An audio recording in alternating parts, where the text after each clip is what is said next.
Assalamualaikum warahmatullahi wabarakatuh. Alhamdulillah nahmaduhu wa nasta'inuhu wa nastaghfiruh wa na'udzu billahi min syururi anfusina wa min sayyiati a'malina. May yahdihillahu fala mudilla lahu wa may yudlil fala hadiya lahu. Asyhadu an la ilaha illallah wahdahu la syarika lahu wa asyhadu anna Muhammadan abduhu wa rasuluhu wa la nabiyya ba'dahu. Adal amanah wa ballagha risalah wa nasaha ummah wa jahada billahi haqqa jihadih. Tarakana 'alal mahajjatil bayda lailuha kanahariha la yazidu 'alaihi illa halik. Allahumma shalli wa sallim ala hadha nabiyil karim wa ala alihi wa sahabatihi wa man sara 'ala nahjihi ila yaumiddin wa Allahumma sadatina Abi Bakr wa Umar wa Utsman wa Ali wa an sahabati Rasulillah ajma'in. Allahumma rabbana atina hasanah wa fil akhirati hasanah wa qina adzabannar. Allahumma subhanaka la ilma lana illa ma 'allamtana wa 'allimna ma yanfa'una wa zidna ilman. Amin ya rabbal alamin. Baik, hari ini kita akan melanjutkan ta'lim kita kitab Zadul Ma'ad. Menyelami, mendalami dan mendetailkan kembali sosok panutan dan junjungan kita baginda Rasulullah sallallahu alaihi wasallam. Tentunya yang pertama adalah kita ingin bertaasi, berqudwah kepada beliau, karena Allah sendiri sudah menyatakan laqad kana lakum fi Rasulillahi uswatun hasanah. Uswatun hasanah dari kata ta'assa, ya ta'assa, yakni berpanut, ya, berpedoman, mengikuti, meniru dan berusaha sekuat mungkin agar bisa mengikuti Rasulullah SAW dalam segala hal. Dalam segala hal. Makanya Ibnu Qayyim menuliskan kitab Zadul Ma'ad ini 4 jilid, semuanya berkenaan dengan Rasulullah SAW, baik berupa sosok beliau secara pribadi, atau beliau dalam keluarga, atau beliau dalam kepemimpinan umat, juga sosok beliau yang berstatus sebagai Nabi dan Rasul Allah Subhanahu wa Ta'ala. Hari ini kita akan mempelajari tentang tema baru, ya, tetapi masih berkenaan dengan sosok beliau. Fi harasihi sallallahu alaihi wasallam, pengawal Rasul SAW. Jadi ternyata beliau itu punya para pengawal. Di samping kemarin pembantunya ada 8, lalu juru tulisnya ada 10, kemudian ada yang khusus menangani tentang kendaraan beliau, tentang sandal beliau, pakaian beliau. Karena apa? Karena ternyata yang beliau miliki itu sangat banyak sekali. Sampai ada petugas-petugas khusus yang mengurusi tentang segala hal yang beliau miliki. Semua itu rata-rata berasal dari hadiah atau ghanimah. Hadiah yang beliau dapat dari para koleganya, dari para pemimpin-pemimpin negara lain itu sangat banyak. Dan juga dari ghanimah. Kalau kita boleh hitung-hitung, 2 itu sumber terbesar pendapatan, dalam arti kata sumber pencaharian Rasulullah SAW, hadiah dan ghanimah. Hadiah dari para kolega, para pemimpin negara sahabat, dan juga ghanimah yang Rasul dapatkan ketika menaklukkan musuhnya. Di antara para pengawal Rasulullah SAW ada Sa'ad bin Mu'adz. Itu pengawal beliau sallallahu alaihi wasallam, terutama ketika perang Badar.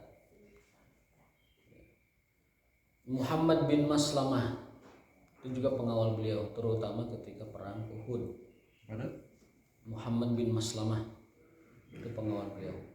Lalu Zubair bin Awam itu pengawal beliau, terutama saat di perang Khandaq atau perang Parit, melawan koalisi kaum musyrikin dan orang-orang kafir yang berada di sekitar Jazirah Arab. Jadi ada Sa'ad bin Mu'adz, ada Muhammad bin Maslamah, ada Zubair bin Awam. Bin Awam, Al-Awam. Itu memang itu pendekar-pendekar Quraisy semua itu. Ya. Pendekar-pendekarnya bangsa Arab itu mereka itu. Orang Ansor apa Muhajirin? Yang mana? Sa'ad bin Mu'adz ini orang Ansor. Orang Ansor. Adapun Zubair bin Awam itu orang Quraisy, sahabat Muhajirin.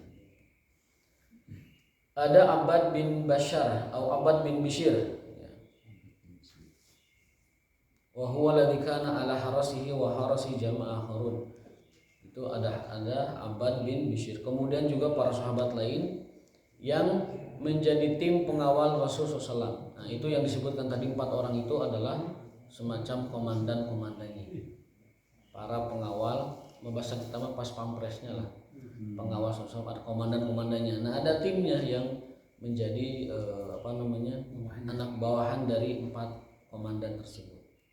Tetapi saat Allah menurunkan wahyu, a'udzubillahi minasyaitonirrajim, falamma nazala a'udzubillahi minasyaitonirrajim, bismillahirrahmanirrahim, wallahu ya'simuka minan nas.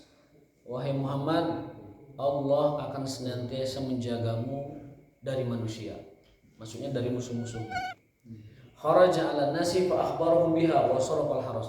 Lalu Rasul pidatokan itu di mimbarnya, kemudian para pengawal ini membubarkan diri. Bubar. Jadi setelah Allah menyatakan wallahu ya'simuka minan nas, wahai Muhammad, Allah sendiri yang akan menjagamu. Akhirnya para pengawal, para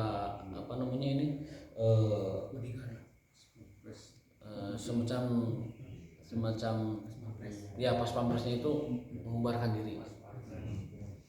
Setelah mendapat wahyu dari Allah tentang jaminan bahwa Allah akan menjaganya langsung dari kejahatan manusia. Ya tentunya dibanding penjagaan Allah ya jauhlah dengan manusia ya. Wallahu ya'simuka minan nas, surat Al-Maidah ayat 67.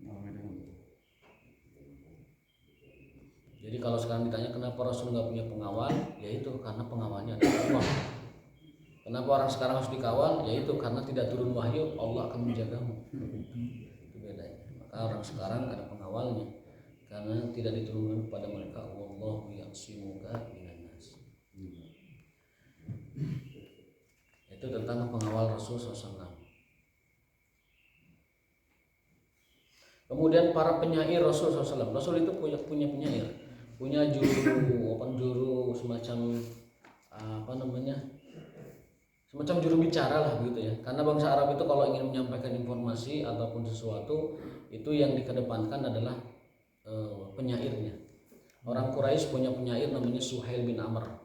Kemudian setelah itu beliau masuk Islam kalau tidak salah ya. Adapun penyair Rasul yang paling diandalkan oleh kaum muslimin yaitu Hasan bin Sabit. Hasan bin Sabit radhiyallahu taala anhu. Ketika Rasulullah SAW akan menaklukkan kota Mekah, itu sebelumnya ada saywar dulu. Apa saywar itu? Ada perang psikologis dulu antara perang berat saraf dulu. Nah, Rasul itu menyuruh Hasan bin Sabit, uhjuhum, hai Hasan, serang mereka dengan syairmu. Fa inna ruhul qudus ma'ak, karena Roh Kudus, Jibril maksudnya, bersama engkau. Jadi Ruhul Qudus itu istilah Islam, Pak. Istilah Quran. Tetapi dipakai sekarang Roh Kudus itu bukan dalam istilah-istilah Islam, dipakainya oleh pihak lain. Padahal Ruhul Qudus atau Roh Kudus itu sejatinya adalah istilah Quran, istilah Rasulullah juga, dan itu ada dalam akidah kita sebenarnya. Tetapi ya Allah alam gimana pergeseran sejarah ini dimulai, tiba-tiba istilah itu milik sebuah pihak yang notabene bukan Islam. Dan bahasa Arab gitu. Dan itu bahasa Arab. Inna ruhal qudus. Rasul bersabda kepada Hasan, ya Hasan, gentarkan dulu orang Mekah itu, gentarkan dulu orang Quraisy sebelum kita taklukkan, gentarkan dulu dengan syairmu. Uhjuhum, serang mereka dengan syairmu. Fa inna ruhul qudus, makana Roh Kudus Jibril bersamamu. Syairnya itu kebetulan dipelajari di Imarat dan saya hafal syairnya. Adimna khailana illam tarauha tuthirun naq'a mau'idahu kada fa imma tuqridu anna tamarna fakana al-fathu wa kashfal ghita wa illa fasbiru li jiladi yaumin yu'inu Allahu fihi man yasha'u wa qala Allahu qad arsaltu 'abdan yaqulul haqqa wa kashfal ghita. Kemudian syahidtu bihi faqumu fasdiquhu faqultum la nasha'u wa la naqumu faqultum la naqumu wa la nasha'u wa qala Allahu qad arsaltu jundan humul ansaru urdatuhal liqa'u. Ya, karena diajarkan saya hafal. Karena mengajarkan saya hafal gitu. Kalau dihafal langsung ya lumayan susah, tapi karena sering diajarkan, lecek itu seberapa tahun diajarkan, hafal sendiri. Jadi hafal sendiri. Jadi pihak suku itu sebulan sebelum Sudah gentar duluan. udah kita dulu kan. Artinya, adimna khailana illam tarauha tuthirun naqamu idahu kada. Andaikan kalian tidak melihat kuda-kuda kami mengepul debunya ke belakang, berlari kencang kuda kami, maka bagi kami itu sebuah kerugian. Jadi kami ini kudanya sudah siap, sudah mengepul ke atas begitu, sudah siap. Kalau kalian nggak lihat, bagi kami rugi itu. Maksudnya teh tinggali ke dia gitu. Gitu.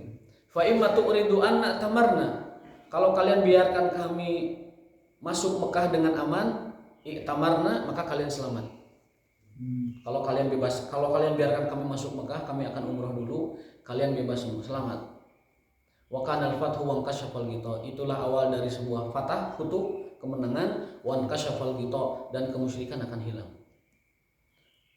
Tetapi kalau kalian mencegah kami, wa illa fasbiru li jiladi yaumin. Kalau kalian menghalangi kami, maka siap-siaplah li jiladi yaumin, untuk sebuah hari yang sangat berat bagi kalian.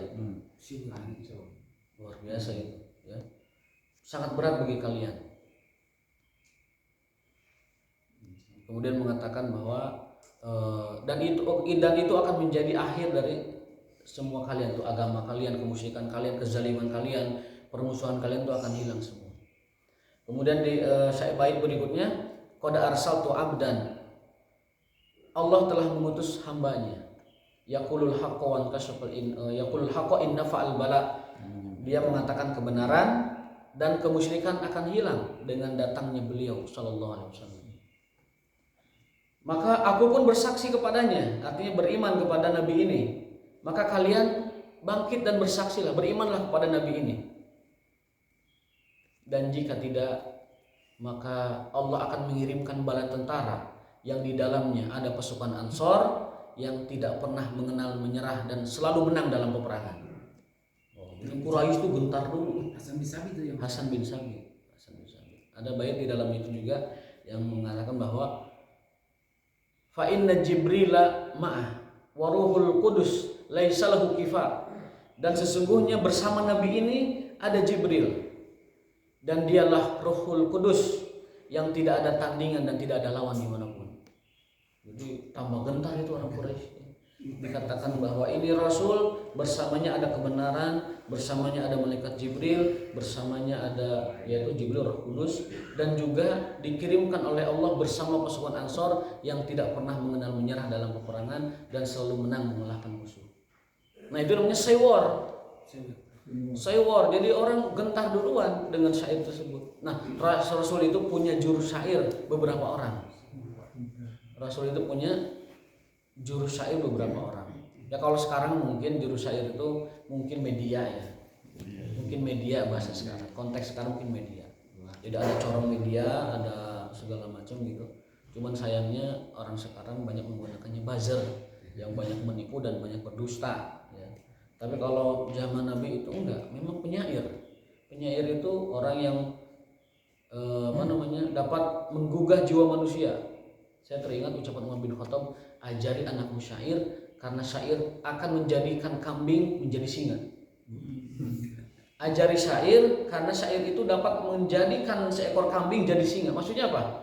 Anak yang tadinya FSMR gitu, FSMR kemudian kalahan begitu sieuna, ajarkan syair maka dia akan menjadi singa. Maka dari itu dalam pendidikan Islam di antara wasiat ataupun nasihat para pemimpin, dan Harun ar-Rasyid misalnya mengajarkan kepada anaknya rawihil asy'ar, ajari anakmu syair. Juga para khalifah Umar bin Khattab juga berwasiat, ajarkan anakmu syair karena dia akan menjadi penakut, menjadi singa, menjadi berani. Menanamkan keberanian, percaya diri, dan jadi tergugah ininya, perasaan dan jiwanya tergugah. Syair. Bukan pantun. Cuman masalahnya di kita ini syair sudah mulai melemah zaman sekarang. Kalau sekarang ditanya siapakah penyair Indonesia saat ini, cuma dua disebutkan paling, W.S. Rendra almarhum dan Taufik Ismail. Ya. Udah nggak ada lagi selain dua itu. Ya. Zaman Quraisy itu syair adalah andalan dalam segala momen, segala event. Kana min syu'ara'ihi alladziina yadubun aw yadhibun. Sudah kurang ini. Anil Islam Ka'ab bin Malik, itu penyair Rasul yang pertama, Ka'ab bin Malik. Wa Abdullah bin Rawahah. Abdullah bin Rawahah ini pandai bersyair. Sampai ketika beliau perang itu, beliau mengatakan ketika melawan musuh itu masih makan kurma. Kemudian dia mengatakan, bakhil. Kalau saya habisin kurma ini, saya lambat ini syahidnya. Saya terlambat mati syahidnya. Akhirnya kurma itu tidak diteruskan beberapa biji, kemudian selesai makannya langsung maju ke medan perang. Itu Abdullah bin Rawahah. Dan juga Hasan bin Sabit tadi sebutkan. Jadi ini tiga penyair Rasul, Ka'ab bin Malik, Abdullah bin Rawahah, Hasan bin Sabit. Wa kana asyadduhum 'alal kufar Hasan bin Sabit. Dan yang paling keras atau paling tegas syairnya melawan orang musyrik dan orang kafir adalah Hasan bin Sabit. Juga Ka'ab bin Malik. Dan bahkan Ka'ab bin Malik ini karena syairnya itu bagus, Rasul memberikannya hadiah berupa selendang. Jadi selendang Rasul itu sorbannya dihadiahkan kepada Ka'ab bin Malik karena syairnya bagus. Posisi Islam sendiri, hukum syair dalam Islam itu terbagi dua. Hukum Islam dalam syair terbagi dua. Syair pada umumnya jika mengajarkan kebaikan maka hukumnya boleh. Karena Rasul bersabda, inna minasyi'ri la hikmah. Sesungguhnya syair itu ada banyak hikmahnya. Yang pertama. Jadi hukum syair itu boleh. Adapun kalau syairnya itu negatif, maka haram hukumnya. Rasul bersabda, andaikan mulut di antara kalian disuapi dengan nanah yang busuk, itu masih lebih baik daripada mulut yang dipenuhi dengan syair. Jadi mulut yang penuh dengan nanah itu masih lebih baik daripada mulut yang dipenuhi dengan syair. Yang dimaksud dalam hadis kedua ini adalah syair yang diharamkan. Di antara syair yang diharamkan misalnya ghazal maksyub. Kalau dalam pelajaran sastra itu ada ghazal maksyub, syair yang menyebutkan, mendeskripsikan keindahan, kemolekan, keseksian tubuh wanita. Jadi syair yang syair yang jorok, syair yang mengisyaratkan aurat, syair yang menjelaskan tentang syahwat, semuanya itu syair yang diharamkan. Pornografi dan hal-hal yang berbau sana itu diharamkan. Dan Rasul bersabda, sungguhnya mulut yang dipenuhi dengan nanah masih lebih baik daripada mulut yang dipenuhi dengan syair, tapi syairnya seperti tadi. Dan di kita sekarang lirik syair itu dikasih nada kan menjadi lagu, itu ada yang bagus ada yang enggak dalam lagu-lagu di kita itu. Kalau isinya tentang wanita, tentang mohon maaf ya, isyarat kepada seksualitas, kepada persetubuhan dan sebagainya, itu jelas syair yang diharamkan dalam Islam. Contohnya misalkan saya nggak sebutkan ya, itu karena tidak pantas lah di masjid gitu ya. Ada syair-syair lagu tertentu itu mengisyaratkan syahwat, apalagi dengan dibarengi dengan penari yang erotis yang nauzubillah min dzalik, itu bagian dari syahwat, kemungkaran, kemaksiatan. Jelas musiknya itu haram, jelas lagunya itu haram, jelas liriknya itu haram, dan jelas juga tariannya itu haram karena itu berkenaan atau mempertontonkan syahwat dan aurat. Tetapi di sisi lain ada lirik yang bagus, ada lirik yang memberikan kita semangat atau memberikan kita pelajaran. Itu para ulama sebagian ada yang membolehkan. Contoh ada lagu bagus misalkan ribuan kilo jarak yang kau tempuh, kemudian lewati rintang untuk aku anakku, tentang ibu. Itu lagu tentang ibu. Dan yang dalam konteks keindonesiaan itu lagu paling bagus tentang ibu. Lagu paling bagus tentang menjelaskan bagaimana ibu berdarah-darah, bernanah-nanah, berjalan kaki, memperjuangkan, bertaruh nyawa demi anaknya. Itu kan lirik bagus. Dan kalau diajarkan kepada generasi muda kita, disampaikan, itu akan meluluhkan hatinya, mengingat ibunya, bersedih pada ibunya, mendoakan ibunya dan sebagainya. Itu menanamkan kepada anak bagaimana ketika dia kangen atau rindu kepada ibu akan menangis dengan lagu tersebut. Nah, itu yang dimaksud dengan inna minasyi'ri la hikmah. Di antara syair itu ada yang mengandung hikmah. Jadi jangan disamaratakan, nggak boleh semua. Meskipun ada ayat wama yang bagi lahu, wama alamnahu syi'ra, wama yang bagi lahu. Rasul SAW kami tidak ajarkan syair kepada beliau. Karena apa? Karena Rasulullah wahyu dapatnya. Wa ma yang bagilahu, dan tidak pantas bagi seorang Rasul bersyair. Artinya apa? Artinya yang disampaikan oleh Rasul semuanya wahyu dan semuanya adalah pengkabaran dari Allah Subhanahu wa taala. Adapun para sahabatnya, ada para penyair yang menjadi andalan Rasul SAW. Adapun kita umatnya boleh menikmati syair, boleh menggunakan syair, boleh melantunkan lirik syair, asalkan tadi tidak bertentangan dengan syariah. Kalau bertentangan dengan syariah, maka seluruh sisi aspeknya itu haram. Itu sudah clear, sudah sepakat ulama. Kalau syair itu maksiat, haram hukumnya. Tidak ada lagi tidak ada lagi diskusi, tidak ada lagi debat. Jadi tidak debatable, itu sudah baku gitu. Kalau liriknya maksiat dan sebagainya. Dan sangat disayangkan di kita, sangat merajalela yang begitu, sangat merajalela. Nah, berikutnya adalah yu'ayyiruhum bil kufri wasyirk. Jadi Hasan bin Sabit dan Ka'ab bin Malik ini saking kerasnya kepada kemusyrikan dan kekafiran, itu mereka sampai dikenal di pihak musuh. Wah, ini Hasan, ini Ka'ab ini penyairnya Rasul yang sangat memekik. Jadi seperti halilintar syairnya itu, seperti halilintar menghancurkan mentalnya orang musyrik, orang kafir. Sangat tegas mereka. Wa kana khatibahu Thabit bin Qais bin Syammas. Rasul juga punya khatib, punya juru bicara, yaitu Thabit bin Qais bin Syammas. Juru bicara Rasulullah SAW.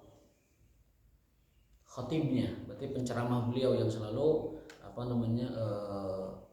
menyampaikan pesan-pesan yang Rasulullah SAW pesankan. Ya, seperti dulu Nabi Musa dan Nabi Harun, tapi kan keduanya Nabi, kan sahabat Nabi SAW ada penyairnya, ada khatibnya. Khatib itu adalah yang suka berpidato pada di hadapan beliau yang berbicara.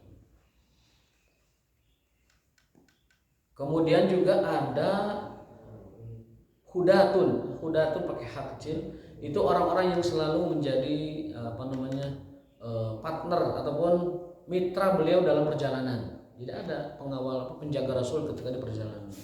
Ada Abdullah bin Rawahah, ada Anjasyah, ada Amin bin Aqwa, dan juga pamannya Salamah bin Aqwa. Dalam Sahih Muslim disebutkan bahwasanya kana li Rasulullah hadin hasan saud, faqala lahu Rasulullah ruwaidan ya Anjasyah la taksiril qawarir.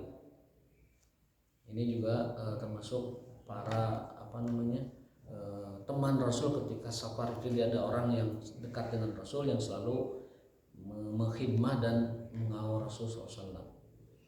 Kemudian tema berikutnya adalah Ghazawatur Rasul wasarayahu. Ada ghazwah, ada sariyah. Rasul itu punya peperangan, ada ghazwah, ada sariyah. Ghazwah itu perang yang langsung diikuti oleh Nabi SAW. Dan ada sariyah, yaitu perang yang Rasul tidak ikut tapi mengirim pasukan. Nah, ghazwahnya beliau sendiri itu ada 27. Jadi Rasul itu terjun langsung ikut perang itu 27 kali. Berarti tiap tahun perang, Pak. Tiap tahun itu perang. Makanya beliau pernah bersabda dalam hadisnya bahwa setiap orang yang mati syahid, kemudian harapan dia itu adalah dibangkitkan ke dunia, syahid lagi, bangkitkan lagi, syahid lagi, bangkitkan lagi, syahid lagi. Saking nikmatnya mati syahid. Ada yang menyebutkan seperti gigitan semut. Namlah, lasatun namlah. Jadi kematian yang paling ringan, yang paling nikmat itu mati syahid. Karena dia seperti gigit semut. Orang semut kan tidak apa-apa. Dan juga keindahan pemandangan yang indah saat dia mengalami mati syahid itu tidak tergambarkan. Sebenarnya Rasul bersabda, sesuatu yang paling diharapkan, diidamkan, kemudian diinginkan oleh orang-orang yang mati syahid syuhada itu adalah yub'as yuktal, ingin dibangkitkan, kemudian terbunuh lagi, dibangkitkan lagi, terbunuh lagi, dibangkitkan lagi, terbunuh lagi. Itulah orang-orang yang mati syahid fi sabilillah. Makanya para sahabat sangat bersemangat sekali, para penerus sahabat, para tabi'in sangat bersemangat. Dulu ada seorang wanita namanya Al-Khansa, punya 4 anak, semuanya gugur di medan perang bersama Rasulullah SAW. Lalu ketika dikabarkan, "Bu, putra ibu sadayana opat-opatnya gugur di medan syahid." Apa kata ibu? Mengatakan, dia mengatakan, andaikan aku punya anak yang kelima, aku akan kirim bersama Rasul SAW. Luar biasa ya. Jadi punya 4 anak gugur semua, dikasih kabar bukannya sedih, tapi mengatakan, andaikan aku punya 1 lagi, aku akan kirim bersama Rasul SAW. Karena mereka akan menjadi syafaat bagi orang tuanya nanti di surga terang bersama Rasulullah SAW. Nah, jadi beliau itu mengadakan peperangan yang langsung beliau ikuti itu sebanyak 27 kali, dan mengirim pasukan tanpa beliau ikut itu adalah kurang lebih 60 kali. Jadi perang yang terjadi di zaman Rasul itu 60 plus 27 berapa? 87. Ada yang hitungnya sampai 90. Kira-kira 90. 30-nya beliau ikuti langsung dan sisanya 60 tidak beliau ikuti langsung. Tetapi kesimpulannya bahwa setiap tahunnya itu senantiasa umat Islam menghadapi musuh-musuhnya dan mengalahkan musuh-musuhnya. Ya, ada perang yang terbesarnya itu Badar, Uhud, Tabuk dan Hunain. Adapun perang kecil itu selain dari itu. Sallallahu alaihi wasallam. Tapi masih di daerah Arab ya. Masih daerah Arab. Wa qatalat ma'hul malaikah minha fi Badr wa Hunain. Adapun perang yang diikuti oleh malaikat, ya, maksudnya ikut perang bersama, yaitu di perang Badar dan perang Hunain. Perang Badar itu bahkan malaikat berwujud orang-orang berbaju putih naik kuda putih. Tiba-tiba orang-orang kafir Quraisy itu banyak yang kepalanya terputus tanpa ada yang menyentuhnya. Jadi kediberi orang Islam tiba-tiba mau mendekati sudah putus kepalanya. Itu disebut dengan qatalatul malaikah. Dibunuh oleh malaikat. Jadi perang Badar malaikat terjun langsung dalam wujud laki-laki berbaju putih, bersorban putih, naik kuda putih. Itu sebagaimana dalam Al-Qur'an menjelaskan, ya. Adapun di perang Khandaq, di perang Parit, ya, nazalatil malaikah yaumal Khandaq. Malaikat hanya turun saja menyaksikan perang itu. Ya, jadi membantunya itu dengan cara tidak langsung, mengirimkan badai sehingga tenda-tenda musuh itu tercerabut, berterbangan, kemudian si musuhnya ini kelilipan dan pergi oleh debu-debu itu. Jadi malaikatnya turun. Perang Uhud di sini tidak disebut, nanti saya carikan di sini ya. Fazalzalatil musyrikin wa hazamathum.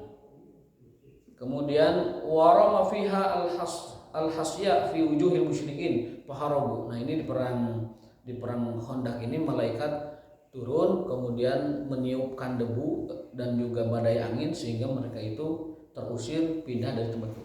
Wa kana al-fathu fi ghazwatain Badar wa Hunain wa qatala al manjanik minha fi ghazwatin wahidah wa hiya Taif. Nah, adapun perang Taif, Rasul itu pernah mengepung Taif.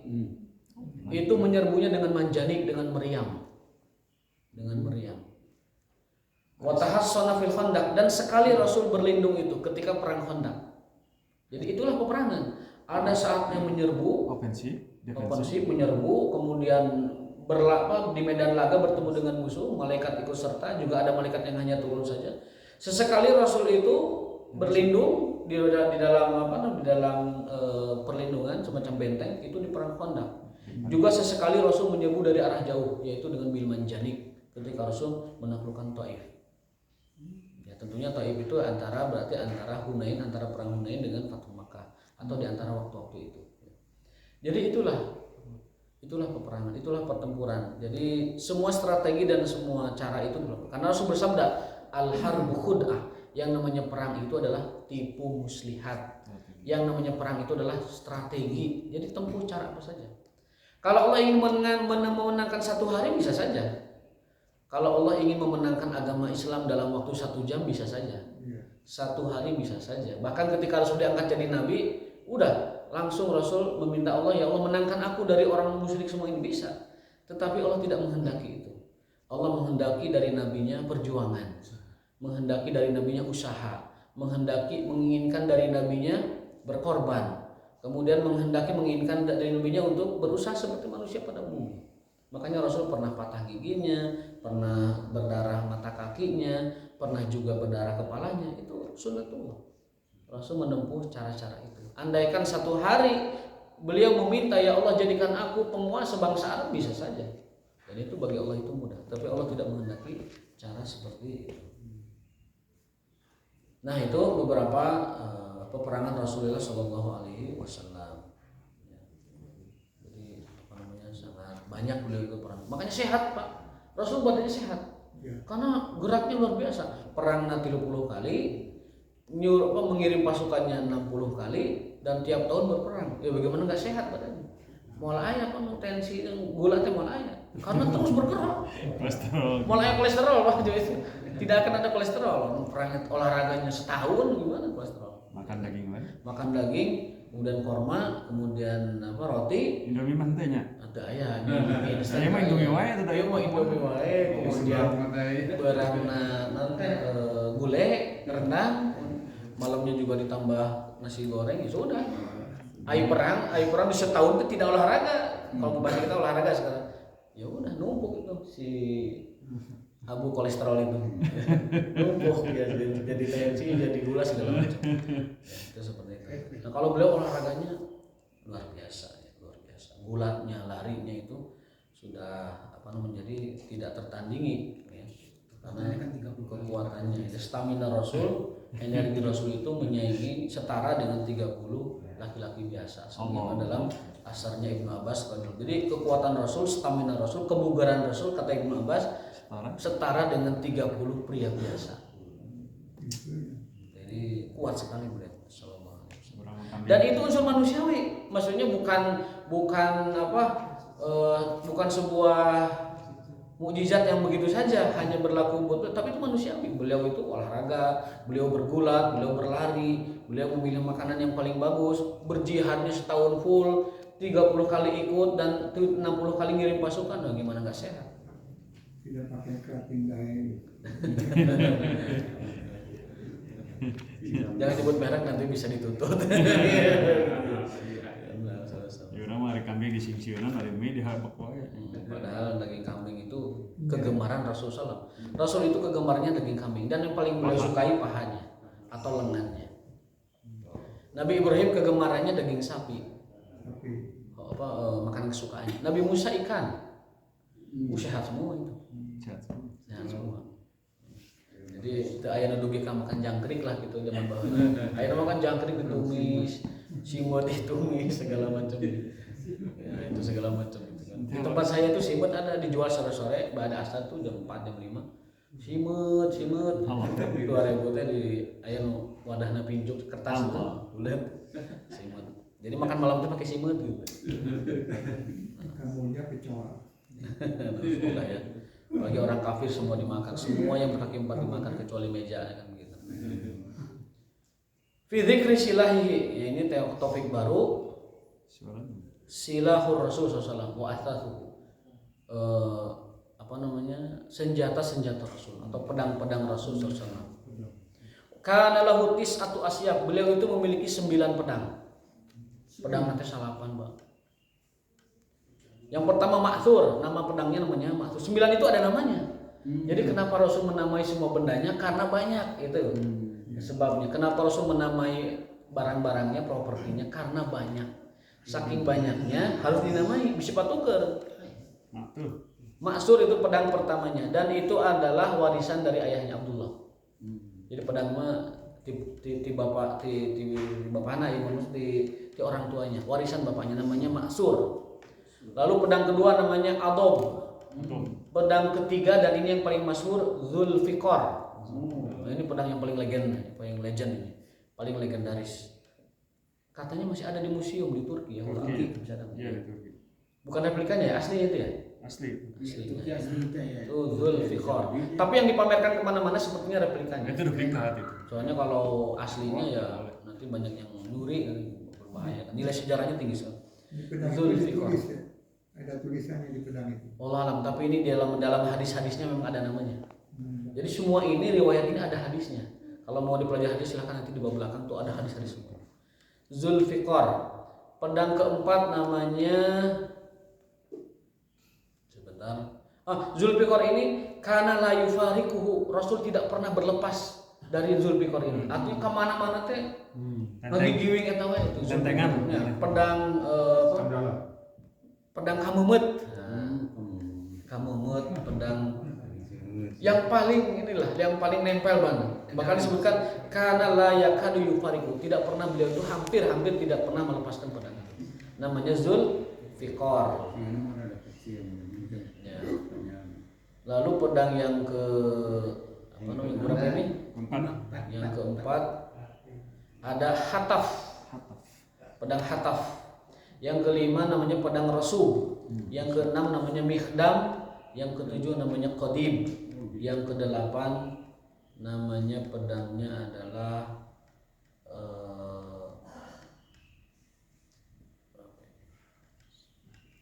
sudah 9 belum? 7 ya. 1 2 3 Kodim terakhir 4 5. Ada Qal'i ke-8, lalu Al-Battar ke-9. Al-Battar itu nama pedang beliau sampai dijadikan oleh ulama sekarang menjadi judul buku. Ada buku isinya itu tentang ayat-ayat ruqyah, tentang hadis-hadis ruqyah, tentang cara-cara menguasai atau mengalahkan, bukan cara-cara mengalahkan gangguan, godaan dan serangan jin. Nama kitabnya As-Sarimul Battar, pedang yang tajam, untuk mengalahkan dan menghancurkan pengaruh atau kejahatan setan, jin dan iblis. Itu nama kitabnya As-Sarimul Battar, diambil dari nama pedangnya Rasulullah SAW, Al-Battar sallallahu alaihi wasallam.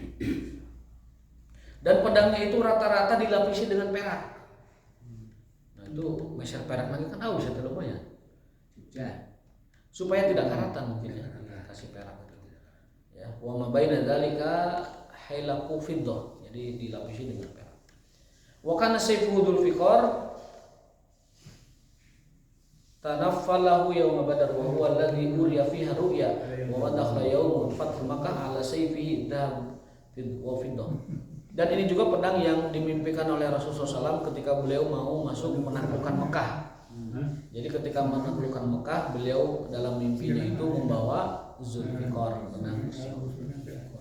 Wa kana lahu sab'atu adra. Baju perangnya, baju besinya ada 7.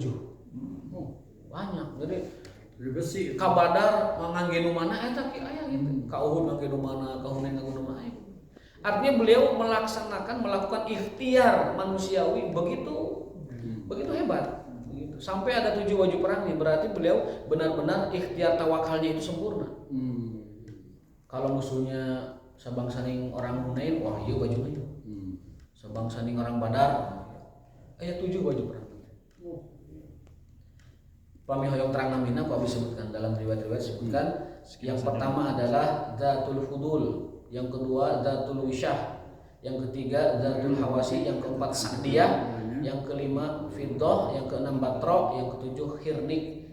Nah, Dzatul Fudul itu adalah baju perang Rasul, baju besi Rasul yang pernah digadaikan dengan orang Yahudi.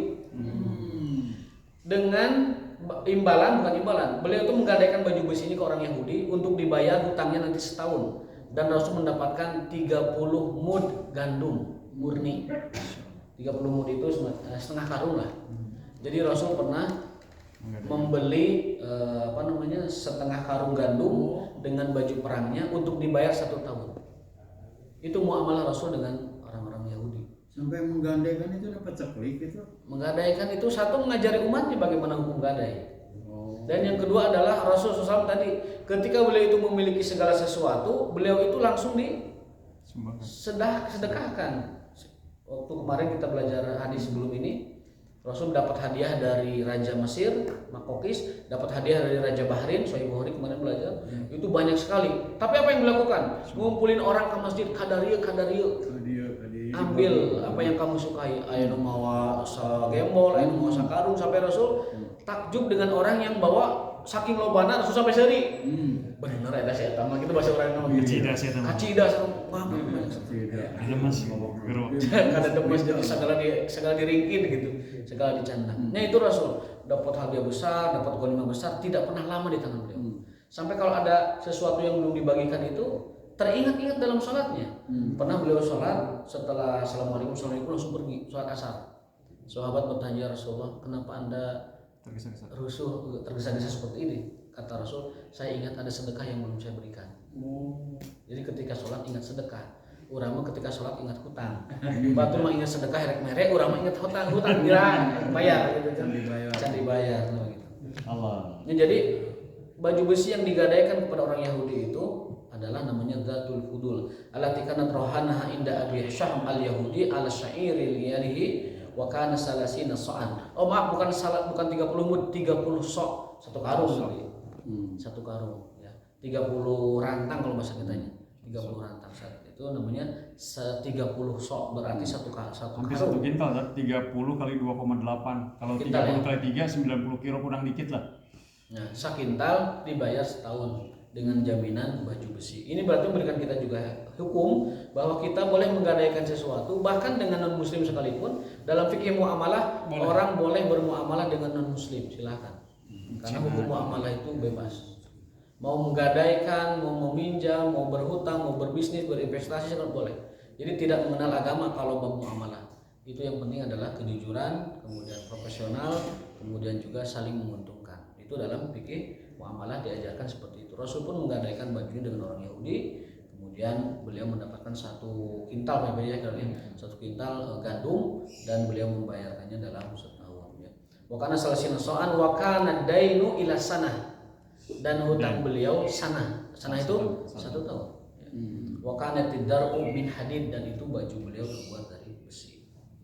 Jadi supaya kita, oh Rasul pernah menggadaikan baju besi yang mana? Ini Zatul Fudul namanya. Zatul Fudul.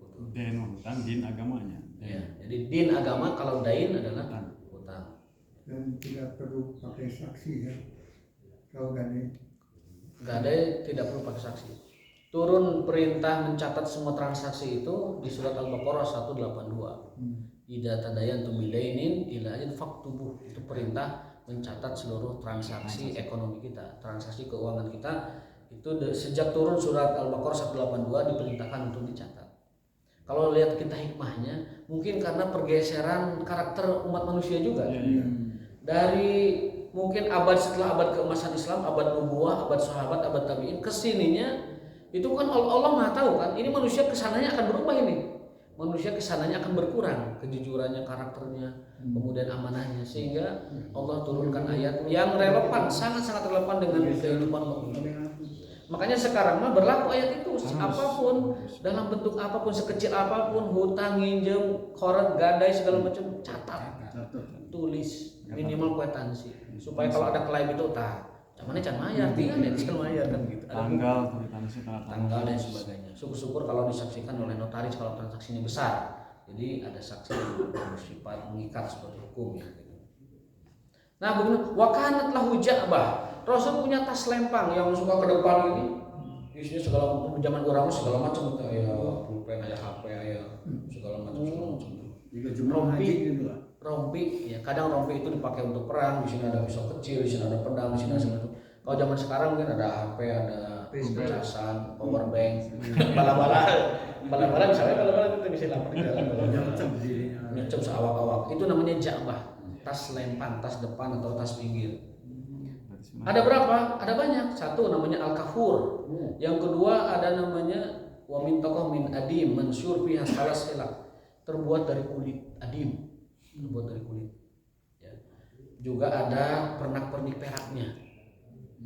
Wal ibzim min fiddah. Wah, itu namanya ibzim yang kedua. Satu kafur, yang kedua min taqwa, yang ketiga ibzim, yang keempat adalah Ibnu Taimiyah mengatakan lam yablughuna nabi syadda ala wasatihi min taqwa. Namun Ibnu Taimiyah menafikan yang kedua tadi min taqwa tidak ada. Kata beliau yang ada adalah kafur, ibzim, kemudian yang lainnya. Tapi untuk min taqwa tidak ada. Ini nama-nama tas lempang Rasul SAW. Jadi kita kan baru tahu yang seperti itu. Oh ternyata tas depan itu, tas pinggir selempang kecil itu adalah termasuk bawaan Rasul Shallallahu Alaihi Wasallam. Wa kana lahu tarasun. Beliau juga punya tameng. Nah, tamengnya ini beberapa tameng. Ada namanya zaluk, ada namanya futak, ada namanya juga sebuah tameng hadiah yang diberikan oleh seseorang. Di tameng itu ada gambar dan ada lukisan, ada semacam ukiran ya. Jadi tameng itu dipahat. Tapi karena Rasul tidak menyukai lukisan dan pahatan, beliau mengusapkan tangannya, hilang itu. Lukisan pahatan yang dihadiahkan kepada beliau di tameng itu hilang. Nah itu mukjizat. Urang ulah nyobaan, beda. Jadi aya tameng beusi isina teh gambar naon, Rasul mengusap saja. Fa'adhaballahu dzalika timsal. Allah hilangkan lukisan pahatan gambaran itu dari tamengnya Rasul SAW. Jadi polos tamengnya. Asalnya ada pahatan, ada lukisan. Beliau tidak suka, diusap saja hilang. Jadi kalau kita mau coba silakan saja, coba. Bismillah. Jangan-jangan itu hilang juga itu apa? Lukisan tameng itu. Tapi kita bukan Rasul SAW. Nah itu beberapa keterangan dari Rasul SAW. Jubah beliau ada 3. Beliau punya jubah 3, ada namanya jubah sundus warna hijau, ada jubah yang lain juga warna yang lain, nanti kita jelaskan soal pertemuan berikutnya. Ada juga fustat bawahan beliau, jadi kalau atas itu komis itu gamis, bawahan itu ada semacam celana gitu. Celana mas, jadi sarungnya ada, dalamnya celana itu ada, atasnya ada, atasan begitu juga bawahannya ada. Celana pakai tali. Nama-namanya ada di sini ya. Itu subhanallah ini rinci sekali sampai kendaraan hewan beliau ada banyak juga ada namanya ya. Ya. Kuda beliau itu ada yang harganya 170 gram emas.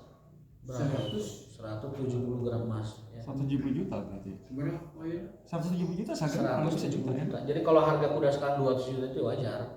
2 juta, 3 juta yang bagus mungkin 1 M itu wajar.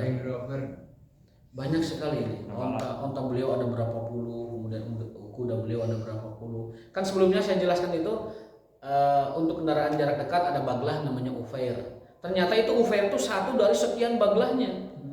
Ada onta untuk jarak jauh namanya Qaswa. Ternyata Qaswa itu adalah satu dari puluhan onta yang lain. Juga ada kuda. Ternyata kudanya beliau itu ada banyak. Salah satu kudanya namanya adalah Sakem, itu harganya adalah 170 gram emas murni ya, sekitar 200 jutaan. Itu Rasulullah SAW ya. Sorbannya juga nih yang kita pakai sorban itu ada berapa nanti kita jelaskan ya. Kapan beliau meletakkan sorbannya di bahu, kapan beliau meletakkannya di kepala. Itu ada waktu-waktunya. Kapan beliau mengingatkannya begini, ada waktunya. Nanti itu dibahas soalnya ada yang pindah-pindahin tuh. Ya. Jadi ada waktunya di sini. Nanti lah pas waktunya supaya waktunya. Allah Ta'ala bisawab wa taufiq dan bilas. Selalu dari pedang Rasulullah ada yang terbunuh itu musuh. Yang terbunuh ya ada. Nanti kita jelaskan lah pas itu ya. Pas siapa saja yang wa ma taufiqun illa billah subhanallah wa bihamdihi asyhadu an la ilaha illa anta astaghfiruka wa atubu ilaik. Wassalamualaikum warahmatullahi wabarakatuh.